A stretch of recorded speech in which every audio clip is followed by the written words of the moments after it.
In today's video, I'm going to teach you how to permanently delete a student user account. Before we begin, a quick note about intent and permissions. Permanently deleting a user removes their account from your system and typically cannot be undone. Make sure you have the proper administrative access to perform this action and that your organization's policies allow for permanent deletion. If there's any information you might need later, consider recording it according to your data retention guidelines before proceeding. Start by navigating to the users area of your platform. This is usually found in the main navigation menu. Once you're there, locate the student you intend to remove. You can use the search bar or any available filters to narrow down the list. When you find the correct profile, click the student's name to open their account details.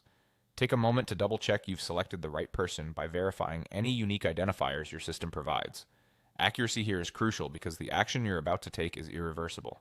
With the student's profile open, look for the Information tab. Depending on your layout, tabs may be positioned along the top of the profile or along the side panel. Select the Information tab, then scroll all the way to the bottom of the page. Some pages can be long, so don't hesitate to use your browser's scroll bar or trackpad to reach the end.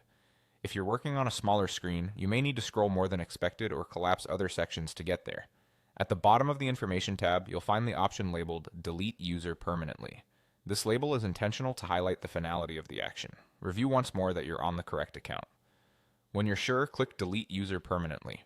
Many systems will display a confirmation prompt to prevent accidental removals. If you see one, read it carefully and confirm if you're certain. This safeguard is there to help you avoid unintended data loss. After the deletion, the account will no longer appear under users, and the student will no longer be able to sign in. If your list still appears unchanged, give the page a moment to update or navigate back to the Users section to see the current roster.